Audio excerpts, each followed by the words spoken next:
ತತ್ವಕ್ಕೆ ಪೂರಕವಾಗಿ ಎಲ್ಲಿ ನಡ್ಕೊಂಡಿದ್ದೀರಿ?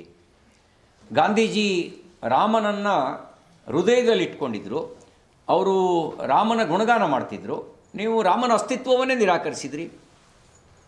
ಅವರು ರಾಮರಾಜ್ಯದ ಕಲ್ಪನೆಯನ್ನು ಹೊಂದಿದ್ರು, ರಾಮರಾಜ್ಯ ಆಗಬೇಕು ಅನ್ನುವಂಥ ಉದಾಹರಣೆಯಾಗಿ ಅವ್ರು ಕೊಡ್ತಾಯಿದ್ರು. ರಾಜ್ಯ ಹೇಗಿರಬೇಕು ಅಂದರೆ ರಾಮರಾಜ್ಯ ಇರಬೇಕು ಅಂತ ಉದಾಹರಣೆ ಕೊಡ್ತಿದ್ರು.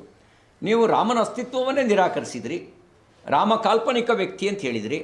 ನೀವು ಗಾಂಧಿ ಆಶಯಕ್ಕೆ ವಿರುದ್ಧವಾಗಿ ನೀವು ನಡ್ಕೊಂಡ್ರಿ. ಮತ್ತು ಗಾಂಧೀಜಿ ಪ್ರಾಮಾಣಿಕತೆಯನ್ನು ಬಯಸಿದರು, ಪಾರದರ್ಶಕತೆಯನ್ನು ಪ್ರಸ್ತಾಪಿಸ್ತಿದ್ರು.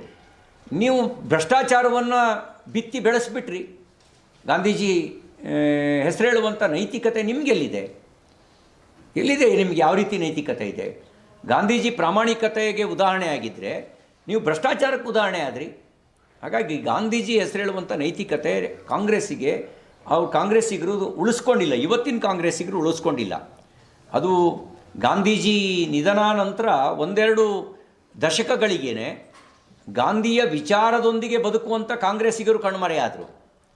ಗಾಂಧಿ ಹೆಸರಿನ ಕಾಂಗ್ರೆಸ್ಸಿಗರು ಉಳ್ಕೊಂಡ್ರು, ಆದರೆ ಗಾಂಧಿ ವಿಚಾರದ ಜೊತೆಗೆ ಬದುಕ್ತಕ್ಕಂಥ ಕಾಂಗ್ರೆಸ್ಸಿಗರು ಕಣ್ಮರೆಯಾದರು. ಹಾಗಾಗಿ ನಿಮಗೆ ನೈತಿಕತೆ ಇಲ್ಲದೆ ಇರತಕ್ಕಂಥದ್ದು, ನಿಮಗೆ ಗಾಂಧೀಜಿಯವರ ಹೆಸರನ್ನು ಹೇಳ್ತಕ್ಕಂಥ ನೀವು ಗಾಂಧಿ ಅನ್ನುವಂಥ ಹೆಸರಿಟ್ಕೊಂಡು ಏನೇನೋ ಭ್ರಷ್ಟಾಚಾರ ಮಾಡಿದ್ದೀರಿ ಅಂತಂದರೆ, ಬಹುಶಃ ಗಾಂಧೀಜಿ ಏನಾದ್ರು ಬದುಕಿದ್ರೆ ಒಂದು ನಿಮ್ಮ ಭ್ರಷ್ಟಾಚಾರದ ವಿರುದ್ಧ ಅವರು ಅಮರಣಾಂತ ನಿರಶನವನ್ನು ಕೈಗೊಳ್ತಿದ್ರು, ಇಲ್ಲ ನಿಮ್ಮನ್ನು ನೋಡಿ ಬೇಸತ್ತು ಅವರು ಸಲೇಖನ ವೃತ್ತವನ್ನು ಹಿಡಿದು ಬಿಡ್ತಿದ್ರು. ನಾನು ಇಲ್ಲಿ ನಿಮ್ಮಂಥವ್ರ ನಡುವೆ ಬದುಕಿರಬಾರ್ದು ಅಂಥೇಳಿ ಸಲೇಖನ ವೃತ್ತವನ್ನು ಹಿಡಿದು ಬಿಡ್ತಿದ್ರೇನೋ. ಆದರೆ ನೀವು ಅದಕ್ಕೆ ತದ್ವಿರುದ್ಧವಾಗಿ ನಡ್ಕೊಂಡವರು, ನೀವು ನಮಗೆ ಪಾಠ ಹೇಳುವಂಥ ಕೆಲಸವನ್ನು ಮಾಡ್ತಾಯಿದ್ದೀರಿ ಅಂತಕ್ಕಂಥ ಮಾತನ್ನು ಈ ಸಂದರ್ಭದಲ್ಲಿ ಹೇಳಲಿಕ್ಕೆ ಬಯಸ್ತೇನೆ. ನಮ್ಮ ಒಟ್ಟಾರೆ ಉದ್ದೇಶ ಗ್ರಾಮಾಂತರ ಪ್ರದೇಶದಲ್ಲಿ ಉದ್ಯೋಗ ಸೃಷ್ಟಿಯ ಜೊತೆಗೆ ಆಸ್ತಿಯ ನಿರ್ಮಾಣವೂ ಆಗಬೇಕು. ಗ್ರಾಮಾಂತರ ಪ್ರದೇಶದಲ್ಲಿ ಜನರ ಜೀವನೋಪಾಯಕ್ಕೆ ಅವರು ಯಾವುದೇ ತೊಂದರೆ ಆಗದಂತೆ ನೋಡ್ಕೊಳ್ಬೇಕು. 2047 ಹೊತ್ತಿಗೆ ಭಾರತ ಸಂಪೂರ್ಣ ಅಭಿವೃದ್ಧಿ ಹೊಂದಿದಂಥ ವಿಕಸಿತ ಭಾರತವಾಗಬೇಕು. ಆ ವಿಕಸಿತ ಭಾರತ ಆಗಬೇಕು ಅಂತ ಹೇಳಿದ್ರೆ ಗ್ರಾಮಗಳು ಕೂಡ ಆ ನೆಲೆಯಲ್ಲಿ ಅಭಿವೃದ್ಧಿ ಹೊಂದಬೇಕು ಅನ್ನೋ ಹಿನ್ನೆಲೆಯಲ್ಲಿ ಈ ಒಂದು VBG ರಾಮ್ಜಿ ಅನ್ನುವಂಥ ಒಂದು ಯೋಜನೆಯನ್ನು ಕೆಲವು ಬದಲಾವಣೆಯ ಜೊತೆಗೆ ಪರಿಣಾಮಕಾರಿಯಾಗಿ ಅನುಷ್ಠಾನಗೊಳಿಸೋದಕ್ಕೆ ಅಂತಲೇ ತಂದಿರತಕ್ಕಂಥ ಯೋಜನೆ ಅಂತಕ್ಕಂಥ ಮಾತನ್ನು ಈ ಸಂದರ್ಭದಲ್ಲಿ ಹೇಳಲಿಕ್ಕೆ ಬಯಸ್ತೇನೆ. ಇದು ಗಾಂಧಿ ಹೃದಯದಲ್ಲೇ ರಾಮ ಇದ್ದ. ಗಾಂಧಿ ಮಾತಿಗೂ ರಾಮನ ಧ್ಯಾನ ಮಾಡ್ತಿದ್ರು, ರಾಮರಾಜ್ಯದ ಕಲ್ಪನೆ ಇಟ್ಕೊಂಡಿದ್ರು. ಗಾಂಧಿಗೆ ಪ್ರಿಯವಾಗಿದ್ದು ರಾಮ. ಯಾಕೆ ರಾಮನ ಬಗ್ಗೆ ಕಾಂಗ್ರೆಸ್ಸಿಗೆ ದ್ವೇಷ? ಗಾಂಧಿಗೆ ರಾಮನ ಬಗ್ಗೆ ದ್ವೇಷ ಇರಲಿಲ್ಲ.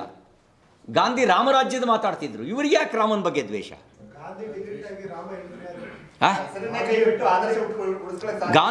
ರಾಮ ನೂರಾರು ಗಾಂಧಿಗಳನ್ನು ಸೃಷ್ಟಿ ಮಾಡ್ತಾನೆ. ಇಲ್ಲ, ರಾಮನೇ ಗಾಂಧಿಯ ಪ್ರೇರಣೆ. ಇದನ್ನು ಗಾಂಧೀಜಿ ಹೇಳಿದ್ರು. ನಾನು ನಿಮ್ಮ ನೀವು ಏನು ಸಂದೇಶ ಕೊಡ್ತೀರಿ ಅಂತ ಕೇಳಿದಾಗ ಪತ್ರಕರ್ತರು ಅವ್ರು ಹೇಳಿದ ಮಾತು, ನನ್ನ ಜೀವನವೇ ನನ್ನ ಸಂದೇಶ ಅಂತ. ಅವ್ರ ಜೀವನದಲ್ಲಿ ರಾಮನ್ ಬಿಟ್ಟು ಅವ್ರ ಜೀವನ ಇದೆಯಾ? ಸಿಂಪ್ಲಿಸಿಟಿ ಬಿಟ್ಟು ಅವ್ರ ಜೀವನ ಇದೆಯಾ? ಪ್ರಾಮಾಣಿಕತೆ ಬಿಟ್ಟು ಅವ್ರ ಜೀವನ ಇದೆಯಾ? ಹೆಸರಿತ್ತು, ಕಾಂಗ್ರೆಸ್ನವ್ರು ಆ ಹೆಸರನ್ನು ಬದಲಾಯಿಸಿ ಗಾಂಧಿ ಹೆಸರಿಟ್ಟರು. ಹಂಗಾರೆ ಕಾಂಗ್ರೆಸ್ನವ್ರಿಗೆ ಜವಾಹರ್ಲಾಲ್ ನೆಹರು ಬಗ್ಗೆ ದ್ವೇಷ ಅಂತನಾ? ಅಥವಾ ಜವಾಹರ್ಲಾಲ್ ನೆಹರು ಬಗ್ಗೆ ಅಸಡ್ಡೆ ಅಂತ ಹೇಳ್ತೀರಾ? ಇದೇ ಯೋಜನೆಗೆ ಜವಾಹರ್ಲಾಲ್ ಗ್ರಾಮ ಸಮೃದ್ಧಿ ಯೋಜನೆ ಅಂತಿತ್ತು. ಇದೇ ಯೋಜನೆ, ಅದನ್ನು ಅವರು ಗಾಂಧಿ ಹೆಸರು ಅಂತ ಬದಲಾಯಿಸಿದರು. ಅಲ್ಲಿಗೆ ಜವಾಹರ್ಲಾಲ್ ನೆಹರು ಬಗ್ಗೆ ಕಾಂಗ್ರೆಸ್ನವರಿಗೆ ಅಸಡ್ಡೆ ಅಂಥೇಳಿ ಯಾರಾದರೂ ಆರೋಪ ಮಾಡಲಿಕ್ಕಾಗತ್ತಾ? ಹಾಗೆಯೇ ಈಗ ನೂರಾರು ಯೋಜನೆಗಳಿಗೆ, ನೂರಾರು ಸ್ಥಳಗಳಿಗೆ, ಸಾವಿರಾರು ಸ್ಥಳಗಳಿಗೆ ಬರೀ ಮಹಾತ್ಮ ಗಾಂಧಿ ಹೆಸರಿಟ್ಟಿರೋದಲ್ಲ, ನಕಲಿ ಗಾಂಧಿಗಳ ಹೆಸರು ಇಟ್ಬಿಟ್ಟಿದ್ದೀವಿ ನೂರಾರು ಯೋಜನೆಗಳಿಗೆ. ಇಲ್ಲ, ಹಾಗೇನಿಲ್ಲ, ನಾನು ಆ ಥರದಲ್ಲಿ ಚೇಂಜ್ ಮಾಡಿರ್ತಕ್ಕಂಥದ್ದಲ್ಲ.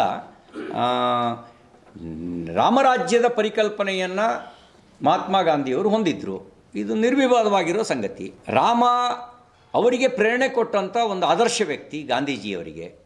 ಹಾಗಾಗಿ ಗಾಂಧೀಜಿಯವರಿಗೆ ಯಾವ ಪ್ರೇರಣೆ ಯಾರಿಂದ ಸಿಕ್ತೋ ಅದೇ ಪ್ರೇರಣೆಯನ್ನು ಈ ಯೋಜನೆಗೂ ತಂದಿದ್ದೇವೆ. ಮತ್ತು ನರೇಗಾ ಹೆಸರಿನಲ್ಲಿ ಲೂಟಿ ಹೊಡೆಯೋದನ್ನು ಗಾಂಧಿ ಒಪ್ತಿದ್ರಾ? ಆಗಿಲ್ವಾ ಲೂಟಿ? 74,000 ಪ್ರಕರಣಗಳು ದಾಖಲಾಗಿದ್ದಾವೆ ನರೇಗಾದ ಅವ್ಯವಹಾರ ಕುರಿತಾಗಿ, ನರೇಗಾದ ಭ್ರಷ್ಟಾಚಾರ ಕುರಿತಾಗಿ 74,000 ಪ್ರಕರಣಗಳು. ಇಟ್ ಸೋಸ್ ಅದು ಪಾರದರ್ಶಕವಾಗಿರಲಿಲ್ಲ, ಆ ಯೋಜನೆ ಪ್ರಾಮಾಣಿಕವಾಗಿರಲಿಲ್ಲ. ಈಗ ಪಾರದರ್ಶಕವಾಗಿಯೂ ಇರಬೇಕು, ಪ್ರಾಮಾಣಿಕವಾಗಿಯೂ ಇರಬೇಕು. ಅದಕ್ಕಾಗಿ ವಿಕಸಿತ ಭಾರತ್ ಜಿ ರಾಮ್ಜಿ ಅಂದರೆ BB ಜಿ ರಾಮ್ಜಿ ಅಂದರೆ ಈ ಒಂದು ಉದ್ದೇಶವನ್ನು ಇಟ್ಕೊಂಡೇ ತಂದಿರತಕ್ಕಂಥದ್ದು. ಖಂಡಿತ ಸಂಬಂಧ ಬದಲಾವಣೆ ಮಾಡಬೇಕಿದ್ರೆ ಆ ಹೆಸರನ್ನು ಉಳಿಸ್ಕೊಂಡು ಬದಲಾವಣೆ ಮಾಡತಕ್ಕಂಥ ಅವಕಾಶಗಳು ಇರಲಿಲ್ವಾ? ಇತ್ತು. ಈ ಬದಲಾವಣೆ ಆಗಿದ್ಮೇಲೆ ಈಗ ಅವ್ಯವಹಾರಗಳಾಗೋದಾಗ್ಲಿ ಅಥವಾ ಈಗ ಹೆಸರು ಬದಲಾದ್ಮೇಲೆ ಆಗಲ್ವಾ? ಅಲ್ಲ, ಈಗೇನಂದರೆ ತಾಂತ್ರಿಕತೆಯನ್ನು ಟೆಕ್ನಾಲಜಿನ ಬಳಕೆ ಮಾಡ್ಕೊಳ್ತಾ ಇದೆ. ಟೆಕ್ನಾಲಜಿನ ಬಳಕೆ ಮಾಡಿಕೊಂಡು ಪ್ರತಿಯೊಂದನ್ನು ಪಾರದರ್ಶಕವಾಗಿ ಮಾನಿಟ್ರ್ ಮಾಡುವಂಥ ಒಂದು ವ್ಯವಸ್ಥೆಯನ್ನು ತಂದಿದೆ. ಮುಂಚೆ ಏನಾಗೋದು ಅಂದರೆ ರಾಜ್ಯ ಸರ್ಕಾರಗಳಿಗೂ ಅಸಡ್ಡೆ ಇತ್ತು ಈ ಯೋಜನೆ ಕುರಿತಾಗಿ. ಈಗ ಅವರಿಗೂ ರೆಸ್ಪಾನ್ಸಿಬಿಲಿಟಿ ಇರುತ್ತೆ, ಯಾಕೆಂದರೆ ಅವರಿಗೂ 40% ಅನುದಾನ ಅವರು ಕೊಡಬೇಕಾಗತ್ತೆ, ಮಾನಿಟ್ರ್ ಮಾಡಬೇಕಾಗತ್ತೆ. ಕೇಂದ್ರ ಸರ್ಕಾರನೂ ಕೂಡ ತಾಂತ್ರಿಕತೆಯ ಮೂಲಕ ಇದನ್ನು ಮಾನಿಟ್ರ್ ಮಾಡೋ ಕೆಲಸ ಮಾಡುತ್ತೆ. ಸೋಷಿಯಲ್ ಆಡಿಟಿಂಗ್ ವ್ಯವಸ್ಥೆ ಇತ್ತು, ವರ್ಷಗಟ್ಟಲೆ ಆದರೂ ಬರ್ತಾನೆ ಇರಲಿಲ್ಲ. ಅವರು ಯಾರೋ ಒಂದು ದೂರು ಕೊಟ್ಟರೆ ಆ ದೂರನ್ನ ಪರಿಶೀಲನೆ ಮಾಡೋಕ್ಕೂ ಅವರು ವರ್ಷಗಟ್ಟಲೆ ಆದರೂ ಬರ್ತಿರಲಿಲ್ಲ. ಈಗ ಹಂಗಾಗಲ್ಲ. ಈಗ ಎಲ್ಲದಕ್ಕೂ ಕೂಡ ಒಂದು ಕಾಲಮಿತಿಯನ್ನು ಒಳಪಡಿಸಿದೆ. ಆ ಒಂದು ಸೋಷಿಯಲ್ ಆಡಿಟ್ ರಿಪೋರ್ಟ್ ಬರೋವರೆಗೂ ಕೂಲಿನೇ ಸಿಗ್ತಿರಲಿಲ್ಲ. ಆದರೆ ಈಗ ಹಂಗಾಗಲ್ಲ. ಈಗ 7 ದಿನದಿಂದ 14 ದಿನದೊಳಗೆ ಕೂಲಿ ಅವ್ರ ಅಕೌಂಟಿಗೆ ತಲುಪುತ್ತೆ, ನೇರವಾಗಿ ಅವ್ರ ಅಕೌಂಟಿಗೆ ಜಮೆ ಆಗುತ್ತೆ ಕೂಲಿ. ಮತ್ತು ಮುಂಚಿತವಾಗಿಯೇ ಆಯಾ ರಾಜ್ಯ ಸಂಯೋಜನೆ ಮಾಡ್ಕೊಳ್ಳೋದ್ರಿಂದ ಅವರು ಅಂದಾಜು ಮಾಡ್ಕೊಳ್ಬೋದು, ಬಜೆಟ್ನಲ್ಲೇ ಹಣವನ್ನು ವಿನಿಯೋಗಿಸ್ಕೋಬೋದು.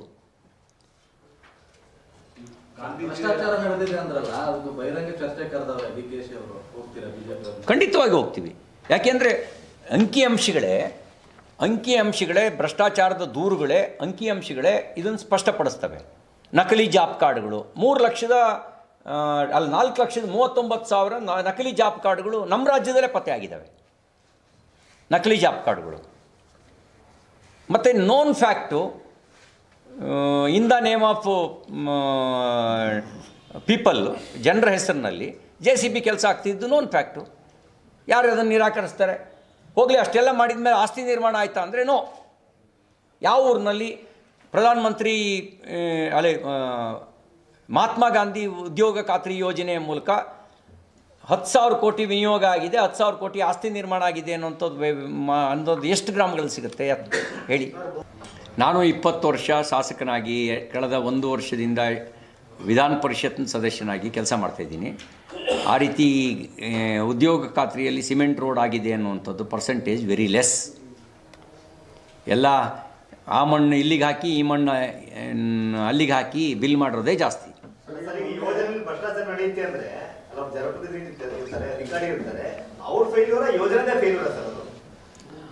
ಯೋಜನೆಯನ್ನು ಮಾನಿಟ್ರ್ ಮಾಡದೇ ಇರುವಂಥ ಅಥವಾ ಮಾನಿಟ್ರ್ ಮಾಡಲಿಕ್ಕೆ ಬೇಕಾದಂಥ ಒಂದು ವ್ಯವಸ್ಥೆಯನ್ನು ನಿರ್ಮಾಣ ಮಾಡದೇ ಇದ್ದಿದ್ದ ಕಾರಣ ಇದೆ. ಇದ್ರಲ್ಲಿ ಮಾಡಿದೆ. ಅಲ್ಲ, ನಿಮಗೆ ನೋಡಿ, ವಿಕಸಿತ ಭಾರತ ಅನ್ನೋದು ಯಾರಿಗೆ? ವಿಕಸಿತ ಭಾರತದ ಬಗ್ಗೆ ಅಸಡ್ಡೆ ಯಾಕೆ? ರಾಮನ ಬಗ್ಗೆ ಅಸಡ್ಡೆ ಯಾಕೆ? ಮಹಾತ್ಮ ಗಾಂಧಿ ಹೆಸರಿನಲ್ಲಿ ಇನ್ನೂ ಹಲವು ಯೋಜನೆಗಳಿದ್ದಾವೆ, ಅದನ್ನ ಯಾವುದು ನಿಲ್ಲಿಸಿಲ್ಲ. ಮುಂಚೆ ಇದೇ ಯೋಜನೆ ಜವಾಹರ್ಲಾಲ್ ಗ್ರಾಮ ಸಮೃದ್ಧಿ ಯೋಜನೆ ಅಂತಿತ್ತು. ಇದೇ ಯೋಜನೆ ಅವ್ರು ಸ್ವತಂತ್ರರಿದ್ದಾರೆ. ಅದಕ್ಕೆ ಮುಂಚೆ ಈ ಯೋಜನೆಯನ್ನು ಅರ್ಥ ಮಾಡ್ಕೊಳ್ಳೋ ಪ್ರಯತ್ನ ಮಾಡಲಿ. ಈ ಯೋಜನೆ ಎಲ್ಲಿ ಯಾವ ಹಿನ್ನೆಲೆಯಲ್ಲಿ ಜನರಿಗೆ ವಿರುದ್ಧ ಇದೆ ಅಂತ ತೋರಿಸ್ಲಿ. ಅಲ್ಲ, ಒಂದು ನಿಮಿಷ. ಈ ಯೋಜನೆಯಲ್ಲಿ ಯಾವುದರಲ್ಲಿ ಜನರಿಗೆ ವಿರುದ್ಧ ಇದೆ ಅಂತ ತೋರಿಸ್ಲಿ. ನಕಲಿ ಬಿಲ್ ಮಾಡಲಿಕ್ಕಾಗಲ್ಲ. ನಕಲಿ ಬಿಲ್ ಪರ ಕಾಂಗ್ರೆಸ್ಸಾ? ನಕಲಿ ಬಿಲ್ ಪರ ಕಾಂಗ್ರೆಸ್ ಇದ್ದರೆ ಯೋಜನೆಗೆ ವಿರೋಧ ಮಾಡೋದು ಅರ್ಥ ಇದೆ. ರಾಜ್ಯಪಾಲರು ಒಳ ಮೀಸಲಾತಿಗೆ ಸಂಬಂಧಪಟ್ಟಂತೆ ಇನ್ನೊಂದಷ್ಟು ಸ್ಪಷ್ಟೀಕರಣ ಕೇಳಿದಾರಂತೆ. ಯಾವ ಅಂಕಿಅಂಶಗಳು ಸ್ಟ್ಯಾಟಿಸ್ಟಿಕ್ಸ್ ಯಾವುದನ್ನ ಉಪಯೋಗಿಸ್ಕೊಂಡಿದ್ದೀರಿ ಅಂತ. ಒಳ ಮೀಸಲಾತಿ ಜಾರಿಗೆ ಬರಬೇಕು, ಅದು ಸುಪ್ರೀಂ ಕೋರ್ಟು ಕೂಡ ಅದನ್ನೇ ಹೇಳಿದೆ. ನಮ್ಮ ಭಾರತೀಯ ಜನತಾ ಪಾರ್ಟಿ ಸರ್ಕಾರ ಇರುವ ಕಡೆಗಳಲ್ಲೂ ಕೂಡ ಒಳ ಮೀಸಲಾತಿಯನ್ನು ಜಾರಿಗೆ ತಂದಿದ್ದೇವೆ. ಹಾಗಾಗಿ ಒಳ ಮೀಸಲಾತಿ ಜಾರಿಗೆ ಬರಬೇಕು. ಅದರಲ್ಲಿರುವ ಲೋಪದೋಷಗಳು ಅವ್ರು ಏನು ಕ್ಲಾರಿಫಿಕೇಷನ್ ಕೇಳಿದ್ದಾರೆ ಅನ್ನೋದು ನನಗೆ ಗೊತ್ತಿಲ್ಲ.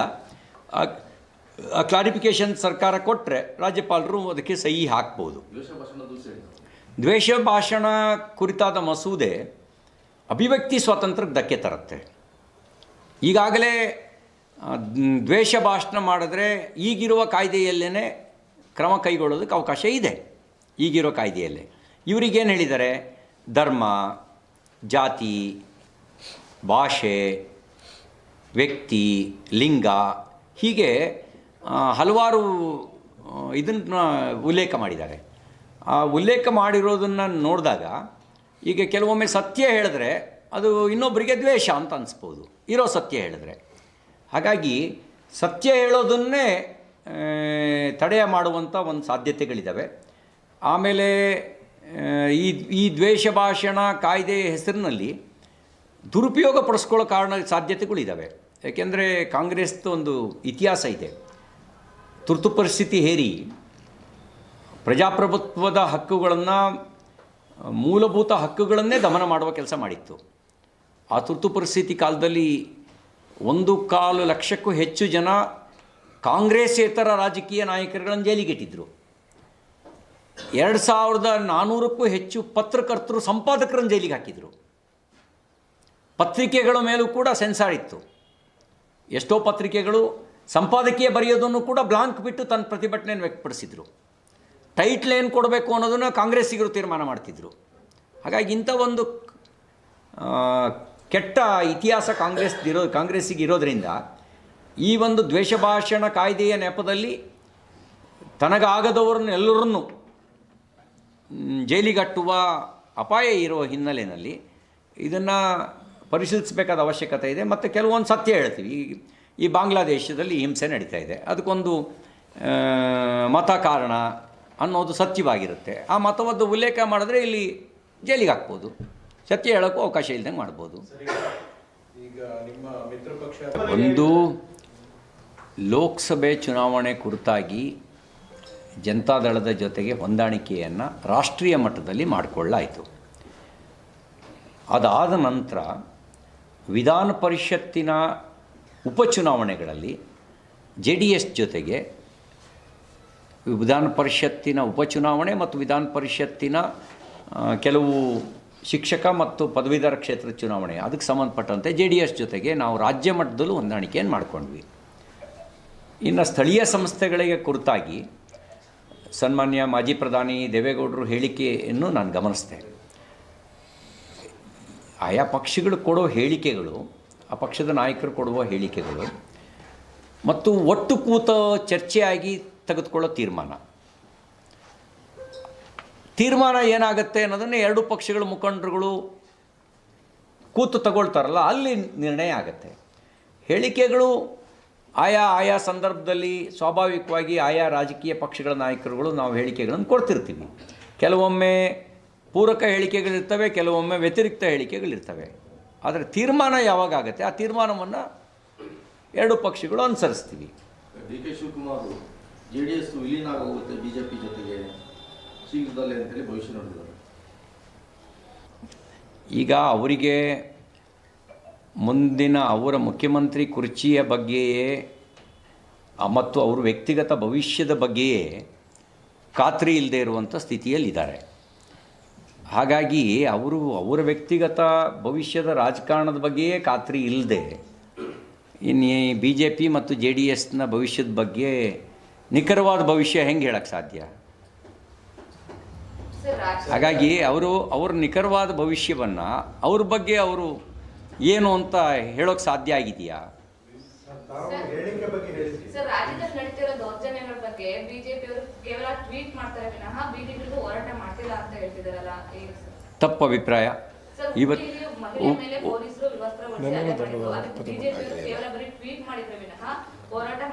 ಖಂಡಿತ ತಪ್ಪು. ಹುಬ್ಬಳ್ಳಿಯಲ್ಲೂ ಹೋರಾಟ ಮಾಡಿದ್ದೀವಿ, ಹಾಸನದಲ್ಲೂ ಹೋರಾಟ ಮಾಡಿದ್ದೀವಿ, ರಾಜ್ಯದ ಉದ್ದಗಲಕ್ಕೂ ಹೋರಾಟಕ್ಕೆ ಕರೆ ಕೊಟ್ಟಿದ್ದೀವಿ. ಕೆಲವೊಮ್ಮೆ ಬಂಡತನದ ಪರಮಾವಧಿ ಯಾವುದು ನಮ್ಮ ಎಮ್ಮೆ ಚರ್ಮ, ಕೋಣನ ಚರ್ಮ ಅಂತಿದ್ವಿ. ಈಗ 10 ಕೋಣ ಹಾಕಿದರೂ ಇಷ್ಟು ದಪ್ಪ ಇರೋಕ್ಕಿಲ್ಲ, ಅಷ್ಟು ದಪ್ಪ ಚರ್ಮ ಆದರೆ ಏನು ಮಾಡೋದು? ನಾವು ಹೋರಾಟ ಮಾಡ್ತಾ ಇದ್ದೀವಿ. ಈಗ SSLC ಎಕ್ಸಾಮ್ ಪ್ರಿಪರೇಟರಿ ಎಕ್ಸಾಮೇ ಲೀಕ್ ಆಗಿದೆ. ಮೇನ್ ಎಕ್ಸಾಮ್ ಕತೆ ಏನೋ, ಅದಕ್ಕೆ ಬಿಜೆಪಿ ಹೋರಾಟ ಏನು?